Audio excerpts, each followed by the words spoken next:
దేవునికి, సంఘానికి, అదేవిధంగా దైవజనులకు కూడా వందనాలు చెల్లించుకుంటున్నా. కొద్ది నిమిషాలు వాక్యంను ధ్యానించుకోవడానికి మన హృదయాలు అప్పగించుకుందాం. కంటిన్యూస్గా నేనే చెప్తున్నా, ఒక 4-5 వారాల నుంచి నేనే చెప్తున్నా. మీకు బోర్ రావట్లేదని నేను అనుకుంటున్నా. సరే, గలతీ పత్రిక 4వ అధ్యాయము 4వ వచనాన్ని 5వ వచనాన్ని 7 వచనాల వరకు 4, 5, 6, 7 వచనాలు చదువుకొని వాక్య ధ్యానంలోనికి వెళ్దాం. గలతీ పత్రిక 4వ అధ్యాయము 4వ వచనం నుంచి 7 వచనాలు నేను చదువుతున్నా. అందరూ కూడా బైబిల్ ఉన్న వాళ్ళు బైబిల్ చూడండి, లేని వారు మీరందరూ స్పష్టంగా నా మాటలు వినాలని ప్రభు పేరట మనవి చేస్తున్నా. గలతీ పత్రిక 4వ అధ్యాయము 4వ వచనం నుంచి 7 వచనాలు. అయితే కాలము పరిపూర్ణమైనప్పుడు దేవుడు తన కుమారుని పంపెను. ఆయన స్త్రీ యందు పుట్టి మనము దత్తపుత్రులము కావాలనని ధర్మశాస్త్రమునకు లోబడి ఉన్న వారిని విమోచించుటకై ధర్మశాస్త్రమునకు లోబడిన వాడాయను. మరియు మీరు కుమారులై ఉన్నందున నాయనా తండ్రి అని మొర్రపెట్టు తన కుమారుని ఆత్మను దేవుడు మన హృదయంలోనికి పంపెను. కాబట్టి నీవిక దాసుడవు కావు, కుమారుడవే. కుమారుడవైతే దేవుని ద్వారా వారసుడవు. హల్లెలూయా. ఇక్కడ చదువుబడిన వాక్య భాగంలోనికి వచ్చినట్లయితే ఒక 10 నిమిషాలు మాత్రం నేను మాట్లాడతా. ఎవరు కూడా మాట్లాడొద్దు, ఎందుకంటే ఇది దేవుని వాక్యము, దేవుని మాట. అన్నిటికంటే దీనికి గౌరవం ఇవ్వాలి. సరేనండి, కొద్ది నిమిషాలు డైవర్ట్ అవ్వకుండా దేవుని వాక్యమును వినడానికి హృదయాలను అప్పగించుకుందాం. కాలము పరిపూర్ణమైనప్పుడు దేవాది దేవుడు లోకంలోకి వచ్చిందంట. మరి కాలము పరిపూర్ణం అవ్వడం ఏంటంటే, ఇక్కడ మలాకీ గ్రంథము నుంచి మత్తయి సువార్తకు 400 సంవత్సరాల గ్యాప్ ఉండిపోయింది. అప్పుడు వరకు దేవుని సహవాసాన్ని ఆదాము అవ్వ కోల్పోయినప్పుడు దాని తర్వాత ప్రవక్తలు వచ్చారు. అంకుల్, కొద్ది నిమిషాలు వాక్యాన్ని విందాము. వాక్యం నాకు గౌరవం ఇద్దాం. ఇది దేవుని వాక్యం కాబట్టి కొద్ది నిమిషాలు మాత్రమే. ఇక్కడ మలాకీ గ్రంథం నుంచి మత్తయి సువార్తకు 400 సంవత్సరాల గ్యాప్ ఉండిపోయింది. మధ్యలో దేవుడు ఎవరితోనూ కూడా మాట్లాడలేదంట, ఎవరిని దర్శించలేదంట. దేవుని వాక్యము ఎవరి దగ్గరికి రాలేదు. ఎందుకంటే చెప్పి దేవుడు అలసిపోయిండు. మలాకి ఈ ప్రవక్తల గ్రంథంలో అన్నిట్లో చూసినప్పుడు నీవు పాపివి, పాప క్షమాపణ పొందాలి, ఈ పాపము నుంచి నీకు విడుదల కలిగినప్పుడు మాత్రమే దేవుని చేరుకోగలవని ప్రవక్తలు చెప్పి అలసిపోయిర్రంట.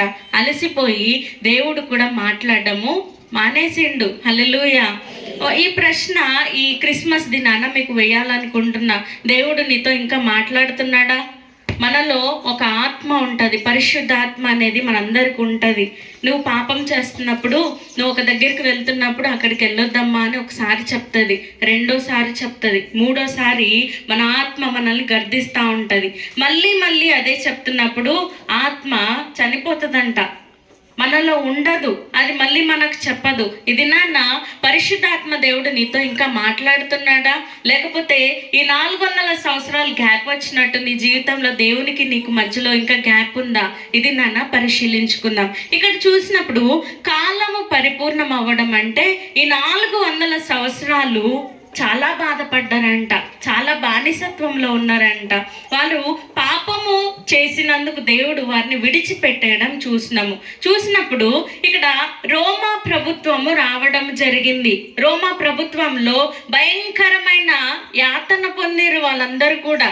వాళ్ళ పాపమును బట్టి, వారి శాపమును బట్టి వారికి చాలా వేదన కలిగింది. ఆ రోమా సైన్యము బాగా ఇబ్బందులు పెట్టేవాళ్ళంట.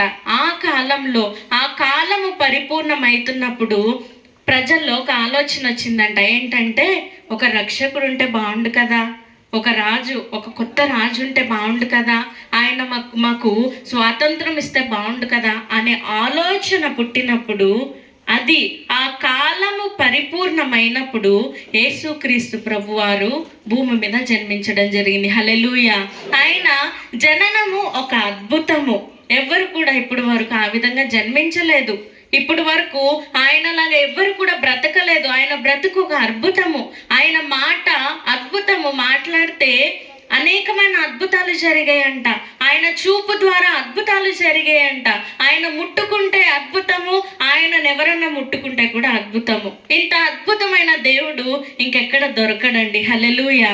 ఇది నాన్న ఎందుకు ఆయన నీకోసం నా కోసం పుట్టిండంటే ధర్మశాస్త్రము నుంచి నిన్ను నన్ను విడిపించడానికి. హల్లెలూయా. ఎవరన్నా ఒక పాపం చేసినప్పుడు తన్ను తాను పరిశుద్ధపరచుకోకుండా దేవుని మందిరంలోనికి రావడానికి అవకాశం లేదు. నువ్వు ఒక పాపము చేస్తే వెంటనే దేవుని ఉగ్రత నీ మీదకు నా మీదకు వచ్చేసేది. పాత నిబంధన గ్రంథంలో తెలుసు. యాజకుడు అపవిత్రంగా మందిరంలోనికి వెళ్తే వెంటనే అక్కడే పడి చనిపోయేటోడంట. ఒకవేళ దేవునికి తిరుగుబాటు చేస్తే తెగులు వ్యాధి వచ్చేసేదంట. ఇది ధర్మశాస్త్రం చాలా కఠినమైనది. దాని నుంచి మనకి విడుదలను కలగజేయడానికి ఆయన చిన్న కుమారుడిగా పుట్టిండంట. ఎందుకు? యేసుప్రభు వారు రాజగృహంలో పుట్టొచ్చు కదా, రాజులో ఉన్న ఆ భవనాల్లో పుట్టొచ్చు కదా. ఆయన అర్హుడు కాదంటారా? ఆ మహిమైశ్వర్యంలో ఆయన ఉన్న దేవుడు. కానీ తన్ను తాను తగ్గించుకొని నీకు నాకు సేవ చేయడానికి, నిన్ను నన్ను రక్షించడానికి ఈ భూలోకానికి రావడం జరిగింది. హల్లెలూయా. ఇది నాన్న ఇక్కడ 7వ వచనం చూసినప్పుడు, కాబట్టి నీవిక దాసుడవు కావు కుమారుడవే. హల్లెలూయా. నాతో పాటు కలిసి అందరు చెప్పండి. కాబట్టి నీవిక దాసుడవు కావు కుమారుడవు. హల్లెలూయా. ఇది నాన్న ఆయన పుట్టుక ద్వారా, ఆయన జననం ద్వారా నిన్ను నన్ను కుమారులుగా చేసుకోవడానికి ఈ భూలోకానికి వచ్చిండు. మరి యేసు ప్రభుని మీరు అంగీకరించిరా? ఆయన నిన్ను అంగీకరించిండు, నిన్ను ప్రేమించిండు.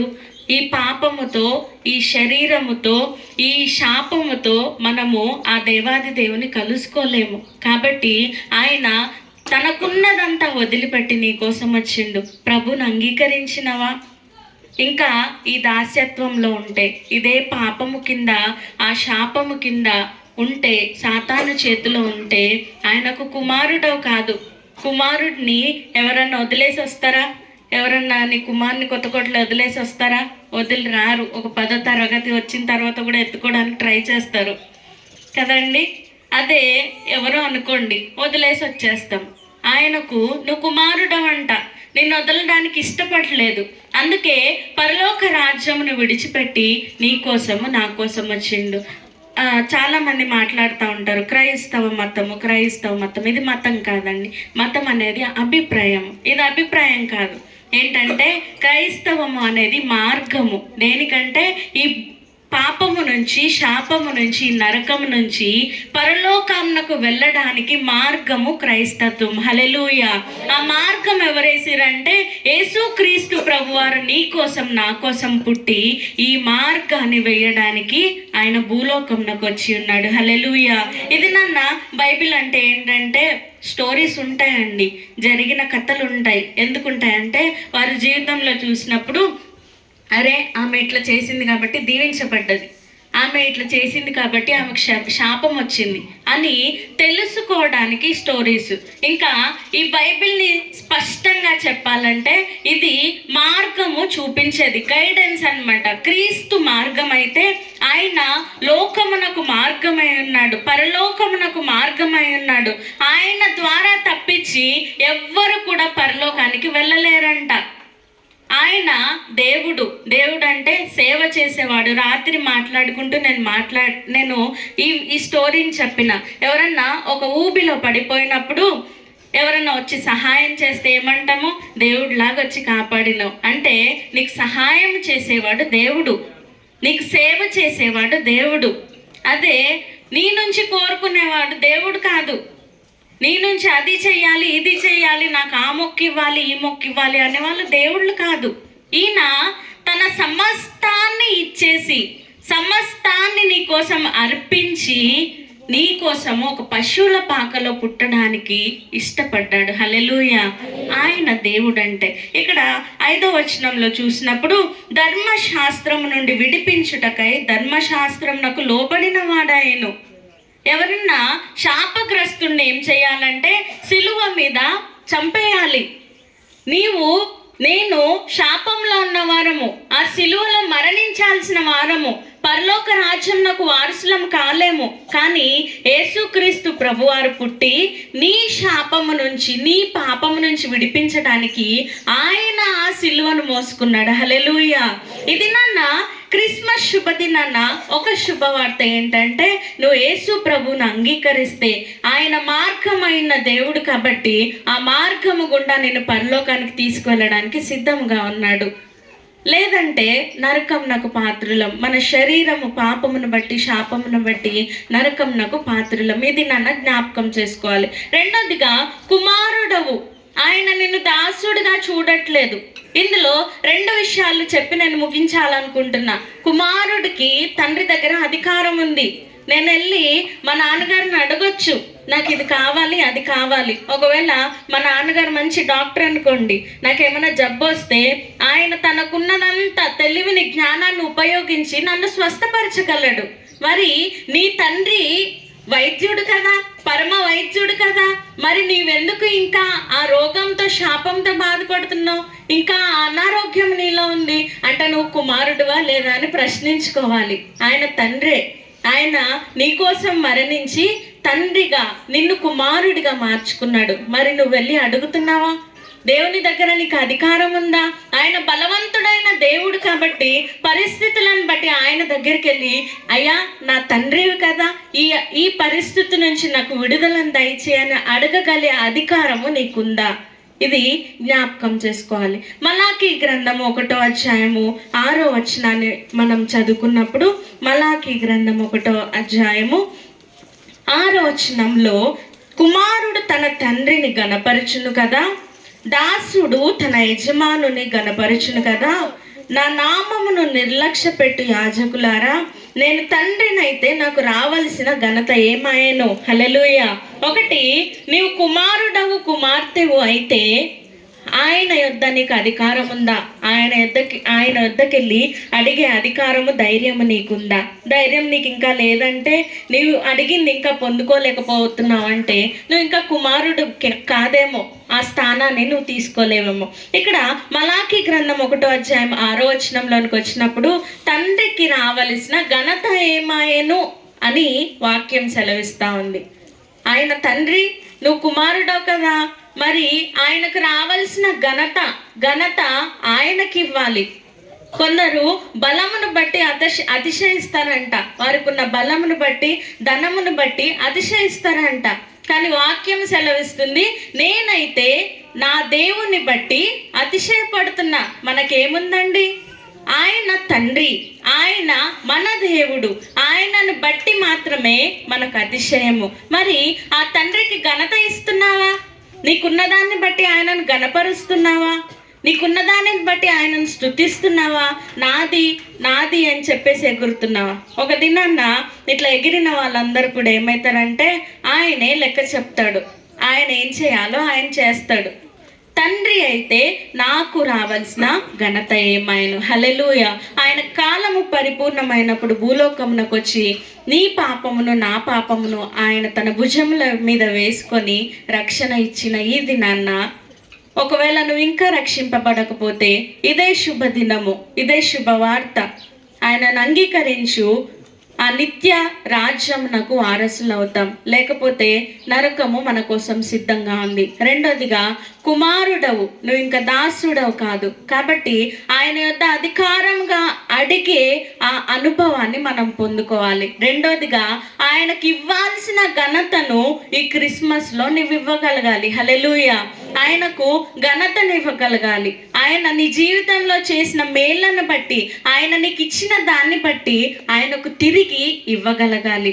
ఏమొద్దండి, నీ నుంచి గిఫ్ట్లు వద్దు, నీ నుంచి డబ్బు వద్దు, నీ నుంచి కేకులు వద్దు, ఏమీ అవసరం లేదు. 1, ఆయనకు నీ హృదయంలో చోటు ఇవ్వాలి. ఆయనకు మొదటి స్థానం ఇవ్వగలగాలి.